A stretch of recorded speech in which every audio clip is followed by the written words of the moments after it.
নতুনদের ভিড়ে আমরা হারিয়ে যাই, তাহলে এই আক্ষেপের জায়গাটা শেষ হবে না। আমরা সমাজ থেকে বিতাড়িত ছিলাম, পরিবার থেকে বিতাড়িত ছিলাম। বেগম খালেদা জিয়ার এই হাতটা হচ্ছে স্বাধীনতার মূর্ত প্রতীক। যদিও দল ক্ষমতায়, তবুও মনে হয় একটু কষ্ট তো আছেই। আমার 2টা মামলা হয়েছে, আমি 3 মাস জেলে ছিলাম। আমাদেরকে লাঠি চার্জ করে, আমাকে তো একদম চ্যাংদোলা করে তাদের যে পুলিশের যে ভ্যান ওটাতে উঠিয়েছে। গঠনমূলক কোনো কাজের ব্যাপারে আমাদের অগ্রাধিকার দেওয়া হয়। আমাদের চাওয়া পাওয়া এখনো আমরা ওভাবে কিছু পাইনি। প্রত্যাশা হচ্ছে ত্যাগীদের মূল্যায়ন করা হোক, বিভিন্ন জায়গায় বিভিন্ন কাজে ভূমিকা তারা পালন করতে পারে দায়িত্ব দিয়ে দেওয়া হোক। হসপিটালতে যখন আমাদের বুঝতে পারে যে আমরা দলের সাথে, তখন ওখান থেকেও আমাদের বের করে দেওয়া হয়। আমাদের অনেকে জিজ্ঞাসা করে আপনি কে, তখন আসলে খারাপ লাগে। একটা প্রোগ্রাম হলেও দেখা যায় যে আমাদেরকে ঢুকতে দেওয়া হচ্ছে না। ঈদের সময় ইনভাইটেশন কার্ড আমরা পাই না। রাজনীতিতে যারা আসে তারা আসলে কিছু পাবে কি পাবে না পাবে, এটার চেয়ে বড় বিষয় হচ্ছে দেশপ্রেম, জনগণের সেবা। আমি মনে করি আমি একটা ক্ষুদ্র কর্মী হিসেবে আমি যদি জনগণের একজন মানুষেরও যদি আমি উপকার করতে পারি, আমি মনে করব যে এটাই আমার রাজনীতির সার্থকতা। তো এটার উদ্দেশ্য করে আসলে রাজনীতি করা উচিত প্রত্যেকের। আমরা যারা জাতীয়তাবাদী দলে আছি সবারই একটাই উদ্দেশ্য, দেশপ্রেম, জনগণের পাশে থাকা, জনগণের সেবা করা। অনেক স্মৃতি আছে, যে স্মৃতিগুলা হচ্ছে শুধু মানে কি বলবো, দুর্বিষহ, একদম বিভীষিকাময় এরকম স্মৃতি আছে। তো আমি আমার লাইফের যে স্মৃতিটাকে এখনো মনে করলে আমি এটাকে প্রাউড ফিল করি, সেই স্মৃতি একটু আমি বলবো। এটা হচ্ছে 2018 সালে যেদিন 8ই ফেব্রুয়ারি, যেদিন আমাদের দেশ নেত্রী বেগম খালেদা জিয়া। জীবন অবাক না করলে কে করবে? 28% মিল্ক ফ্যাটের অবাক করার সাথে ফ্রেশ মিল্ক পাউডার। জীবন অবাক করুক প্রতিদিন। যেদিন উনি একটা মিথ্যা মামলার জন্য হাজিরা দিতে যান, ওই দিনই উনি অ্যারেস্ট হন। তো ওনার গাড়ি বহরের পাশেই আমরা ছিলাম, মহিলা দল ছিল।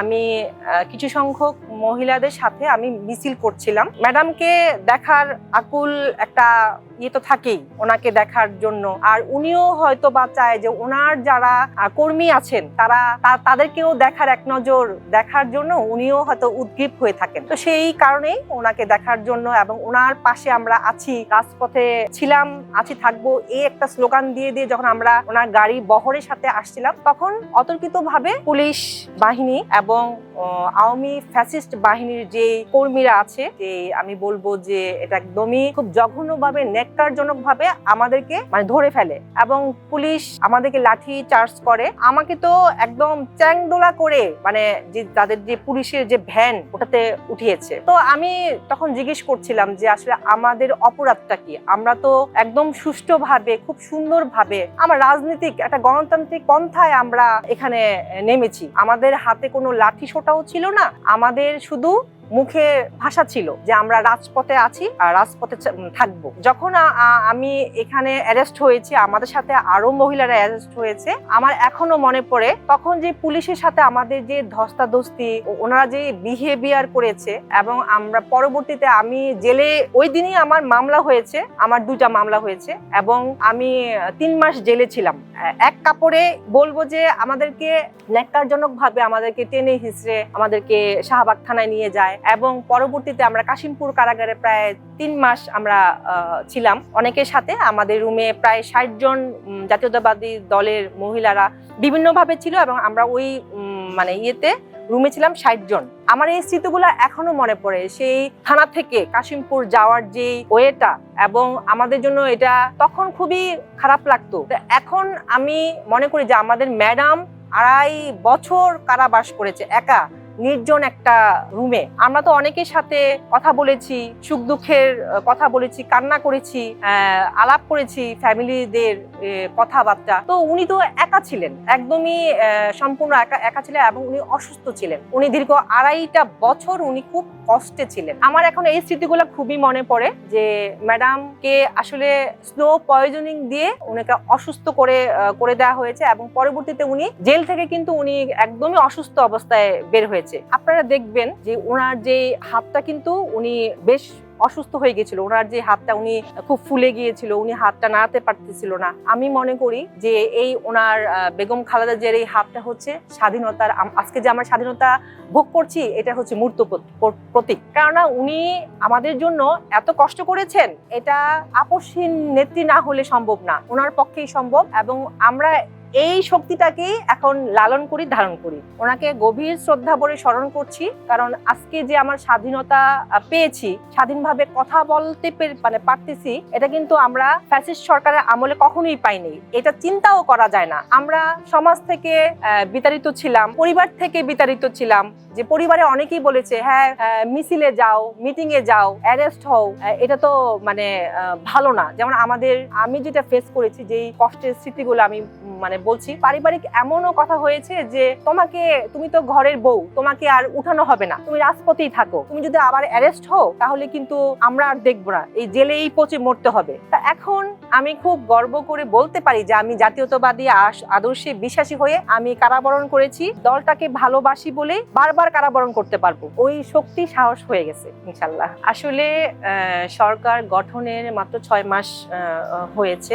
আমাদের যে প্রধানমন্ত্রী জনাব তারেক রহমান, উনি একটা প্ল্যানের কথা বলেছেন, উনি কিন্তু এই প্ল্যান মোতাবেক এগুচ্ছেন। এবং এখন ওনার যে জনসমর্থন হয়েছে, আমরা খুব প্রাউড ফিল করি যে আমাদের এরকম একটা সরকার আমরা চেয়েছিলাম। জনগণ 18 কোটি মানুষ এরকম একটা সরকার চেয়েছে, যেই সরকার নাকি উনি বলেছেন যে মিছিলের শেষ যে কর্মী, ওনার নজরটা তার দিকেও থাকবে। তো আমরা হচ্ছে মিছিলের সেই শেষ কর্মী হতে চাই, যাতে উনি সবসময় আমাদেরকে নজরে রাখেন। আমরা কিন্তু জেল খেটেছি, কিন্তু কোথাও কোনো সোশ্যাল মিডিয়াতে এসে বলি নাই, কোথাও কষ্টের কথাগুলো আমাদের বলার সেই জায়গা ছিল না। এখন আমরা দলকে ভালোবেসি, আসলে এখন যদিও দল ক্ষমতায়, তবুও মনে হয় যে একটু কষ্ট তো আছেই। যেমন এখন আমরা এত ত্যাগ করেছি, কিন্তু এখন যদি নতুনদের ভিড়ে আমরা হারিয়ে যাই, তাহলে এই আক্ষেপের জায়গাটা তো অবশ্যই আমাদের শেষ হবে না। আমরা তারেক রহমান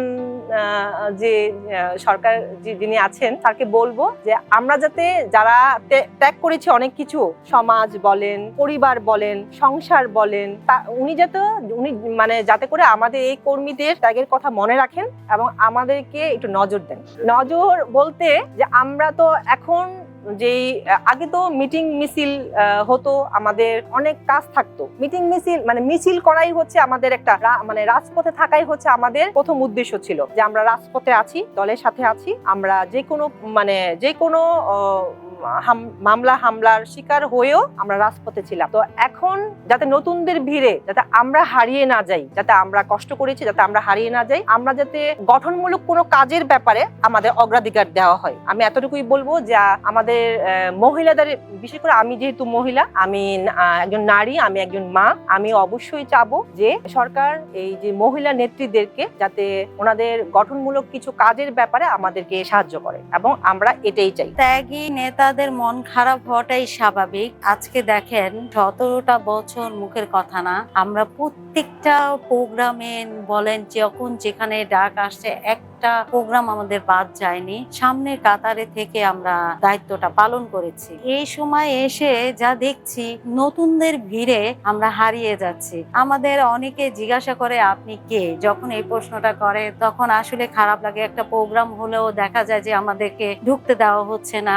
আমি মানি যে আমাদের প্রধানমন্ত্রী যথেষ্ট সিকিউরিটির কারণে এটা করছে, কিন্তু তাই বলে আমরা যারা ত্যাগী, আমাদের চেনে না এমন কোনো সাংবাদিক নাই, এমন কোনো যারা দল করেছে আমাদেরকে চেনে না। তো এই সময় এসে এটাই আর কি খারাপ লাগে যে কোনো কিছুতে, যেমন ঈদের সময় ইনভাইটেশন কার্ড আমরা পাই না, হ্যাঁ, এমন এক একটা নেত্রী পাচ্ছে যারা কখনো রাজপথে নামেইনি।